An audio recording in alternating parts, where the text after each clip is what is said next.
दोस्तों, बाल विकास एवं शिक्षा शास्त्र के इस अगले अंक में हम आपके साथ लेकर आए हैं सफलता प्राप्त करने हेतु अध्ययन की उत्तम आदतों का विकास करने के उपाय। तो देखें मित्रों, छात्रों में अध्ययन की उत्तम आदतों का विकास करने के लिए उन अनेक उपयोगी उपायों का उल्लेख किया गया है, जिसमें हम कुछ चुने सुझावों को जानने का प्रयास करते हैं। नंबर 1 है योजना की आवश्यकता। छात्रों को क्या करना चाहिए दोस्तों? प्रत्येक प्रकार के कार्य में सफलता प्राप्त करने के लिए उसकी योजना होना अत्यंत आवश्यक है। जो व्यक्ति अपने विभिन्न कार्यों में सफलता प्राप्त करते हैं, वे उन कार्यों को आरंभ करने से पूर्व उनकी एक सुनिश्चित योजना अवश्य बना लेते हैं।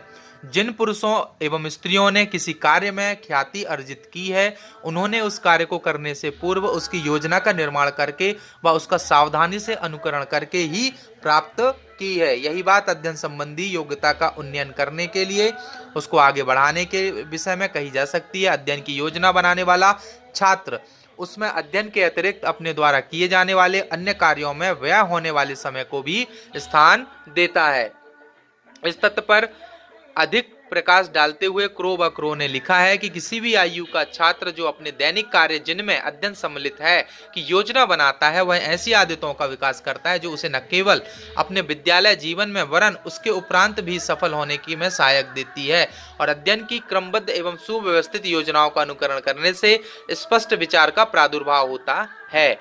अगला जो है दोस्तों, स्पष्ट व निश्चित दत्त कार्य।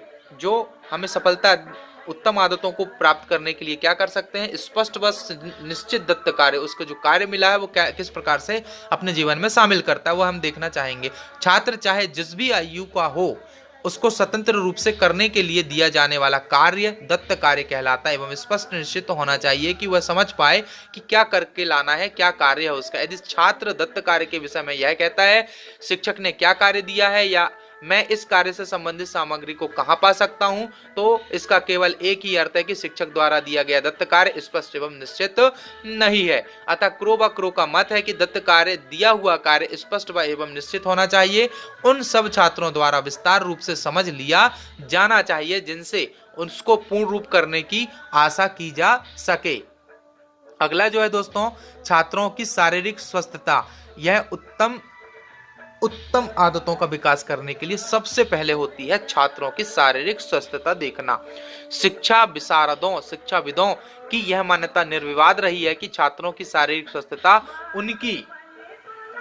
उनकी अध्ययन की आदतों को प्रभावित करती है। जो छात्र सदैव या बहुधा अस्वस्थ रहते हैं, उनमें अध्ययन की उत्तम आदतों का विकास किया जाना कोरी कल्पना है। अर्थात यह हम कल्पना भी नहीं कर सकते कि वह ठीक से पढ़ सकता है और अच्छे से अच्छी आदतों को ढाल सकता है। छात्रों की अस्वस्थता की समाप्ति का उत्तरदायित्व मुख्यतः विद्यालय या छात्रों के परामर्शदाता पर निर्भर करता है। वह उनसे उसकी अस्वस्थता के कारणों की जानकारी प्राप्त कर सकता है और तत्पश्चात वह उन कारणों का निराकरण करने के लिए उनको आवश्यक परामर्श दे सकता है। उस परामर्श से पथ प्रदर्शित होकर छात्र अपने शरीर को स्वस्थ बना सकते हैं और इसके फलस्वरूप अध्ययन की प्रभावशाली आदतों का विकास कर सकते हैं। तो दोस्तों, हमने छात्रों में उत्तम आदतों का विकास करने के लिए अभी तक हमने 3 योजनाओं के बारे में जाना। अब चौथी योजना जो है वह छात्रों की पढ़ने की योग्यता पर निर्भर करती है। किसी पुस्तक के किसी पाठ को केवल उसमें प्रयोग किए जाने वाले शब्दों से परिचित होने के लिए नहीं, अपितु इन शब्दों द्वारा व्यक्त किए जाने वाले विचारों का ज्ञान प्राप्त करने के लिए भी पढ़ा जाना चाहिए। यदि छात्र का उद्देश्य केवल नवीन शब्दों की जानकारी प्राप्त करना है, तो यह आवश्यक नहीं है कि उसे उन शब्दों द्वारा प्रकट किए जाने वाले विचारों का भी ज्ञान प्राप्त किया जाए या हो जाए। छात्रों को पढ़ने की आदतों में एक रूपता नहीं पाई जाती। छात्रों की जो पढ़ने की आदत है दोस्तों, उसमें एक रूपता नहीं होती, वह अलग अलग होते हैं। कुछ छात्रों को पढ़ने की गति में तीव्रता होती है और कुछ की गति में मंदता। मंद गति से पढ़ने वाले छात्र प्रत्येक शब्द एवं शब्द समूह के प्रति ध्यान देता है। ऐसे छात्र की पढ़ने की कुशलता कम होती है। यही बात तीव्र गति और लापरवाही के पढ़ने वाले छात्रों को विषय में कही जा सकती है। पढ़ने के उत्तम परिणाम तभी प्राप्त होते हैं जब छात्र किसी विषय को तीव्र गति एवं सतर्कता से अर्थात प्रत्येक बात को समझते हुए पढ़ता है। पर यदि मंद गति से पढ़ने वाले छात्र के पास पर्याप्त समय है, तो वह भी लेखक के विचारों में भली प्रकार अवगत हो सकता है। अगला जो है दोस्तों, उत्तम आदतों को विकास करने के लिए छात्रों की प्रश्नों के उत्तर देने की योग्यता पहचानना हो या वो खुद पहचाने। पाठ्य पुस्तकों के प्रत्येक अध्याय के अंत में सामान्यतया कुछ प्रश्न होते हैं। इन प्रश्नों के दो मुख्य उद्देश्य होते हैं: छात्रों को अध्याय की विषय वस्तु पर अधिक विचार करने में सहायता देना। दूसरा काम होता है छात्रों को उस विषय वस्तु से संबंधित सामग्री की स्वयं को खोज एवं करने के लिए प्रोत्साहित करना। अध्ययन की उत्तम आदतों का विकास करने के लिए छात्रों को स्वयं कुछ प्रश्नों की क्रमबद्ध रूप में रचना करनी ही चाहिए और इस प्रकार के प्रश्नों की रचना करके और उनके उत्तरों की खोज करके वे अपने को उन महत्वपूर्ण विचारों का पुनः स्मरण करने के लिए तैयार करते हैं जिनकी उनको भविष्य में आवश्यकता हो सकती है। नंबर 6 है दोस्तों, छात्रों की संक्षेप में लिखने की योग्यता।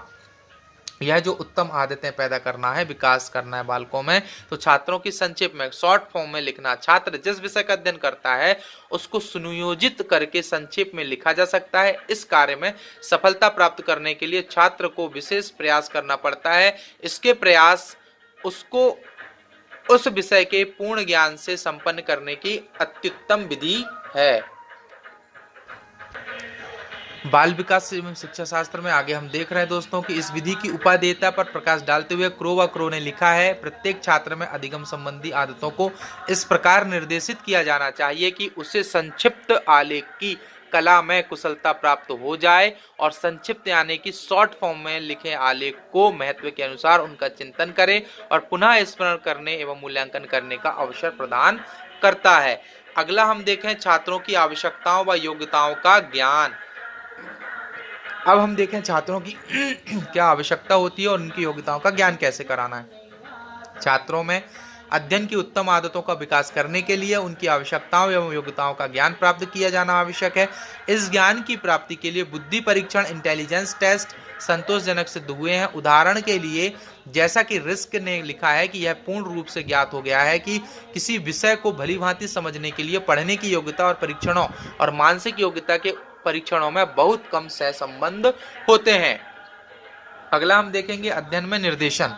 अध्ययन में निर्देशन क्या महत्वपूर्ण भूमिका निभाता है। कक्षा में किए जाने वाले लगभग सभी कार्यों का संबंध किसी न किसी विषय के शिक्षण एवं अध्ययन से होता ही है। इन कार्यों का उद्देश्य छात्रों के ज्ञान और उनकी योग्यता एवं कुशलताओं में वृद्धि करना होता है। यह तभी संभव होता है जब शिक्षक छात्रों को उन विषयों से भलीभांति अवगत करा दे जिनका प्रयोग करके वे विभिन्न विषयों का अध्ययन करने में सफलता प्राप्त कर सकते हैं। दूसरे शब्दों में हम कहें तो छात्रों को अध्ययन संबंधी निर्देशन देने का उत्तरदायित्व शिक्षक पर है और रिस्क का कथन है कि जब शिक्षक विशिष्ट परिणामों की प्राप्ति के लिए कक्षा के कार्यों का आयोजन एवं संगठन करे तब उसे छात्रों को यह भी बता देना चाहिए कि वे कैसी वैसी ही परिस्थिति में अधिगम के लिए उपयोग विधियों का प्रयोग करें। अगला हम देखें उन परिस्थितियों में उन उपायों में विधियों के अनुसार अध्ययन करने से छात्र अध्ययन करना सीख जाता है और अध्ययन के समय का विभाजन कैसे किया जाना चाहिए ये भी हम देखें। छात्रों द्वारा किसी विषय का अध्ययन करने के लिए दो विधियों का प्रयोग किया जाता है। नंबर 1 बिना विश्राम के निरंतर अध्ययन करना। दूसरा निरंतर अध्ययन ना करके बीच बीच में विश्राम करना। क्रो का कथन है कि इस धारणा की पुष्टि करने के लिए परीक्षणात्मक प्रमाण एक्सपेरिमेंटल एविडेंस है कि अध्ययन एवं विश्राम में विभाजित प्रयास निरंतर किए जाने वाले प्रयास से अधिक लाभ प्राप्त हुए हैं। जो अध्ययन एवं विश्राम में विभाजित किए गए प्रयास में निरंतर किए जाने वाले प्रयास से अधिक लाभप्रद हो जाते हैं। क्योंकि विश्राम करने से व्यक्ति में थोड़ा सा ऊर्जा और उत्पन्न हो जाती है। इस संदर्भ में हम देखें क्रो ने स्टार्क द्वारा किए गए परीक्षण का उल्लेख किया है और उसमें अपने परीक्षण द्वारा यह सिद्ध कर दिया कि अध्ययन की सबसे कम योग्यता छात्रों के उस समूह में थी जिसने दिए हुए विषय का निरंतर अध्ययन करने में अपने समय को व्यतीत किया है। यह अध्ययन हमको पता चल गया है। अगला है दोस्तों छात्रों को कितने समय तक निरंतर अध्ययन करना चाहिए। इसका उत्तर देते हुए क्रो ने लिखा है कि निरंतर अध्ययन के लिए दिए जाने वाले समय की अवधि छात्र की आयु और कक्षा के अनुसार विभिन्न होनी चाहिए। पहली वाले छात्रों को कम, उसके बाद बढ़ते जाए और उनकी उम्र और क्लास बढ़ने के अनुसार उनको टाइम बढ़ाना चाहिए। उदाहरण के लिए प्राथमिक विद्यालय में छात्रों को 20 मिनट से अधिक निरंतर अध्ययन नहीं कराना चाहिए। इतने समय तक अध्ययन करने के पश्चात उनमें विश्राम करना चाहिए और इसके उपरांत अध्ययन का कार्य पुनः प्रारंभ करना चाहिए। जैसे जैसे उनका शारीरिक एवं मानसिक विकास होता जाए वैसे वैसे समय की अवधि को बढ़ाकर 30 मिनट या इससे अधिक किया जाना चाहिए। तो दोस्तों अगले भाग में हम देखेंगे उत्तम छात्रों की अध्ययन संबंधी आदतें क्या होती हैं। तो दोस्तों हमारे चैनल को लाइक करें, शेयर करें, सब्सक्राइब करें और अंत में आपके अंदर बैठे परमात्मा को प्रणाम करता हूं। मेरा प्रणाम स्वीकार करें। धन्यवाद मित्रों।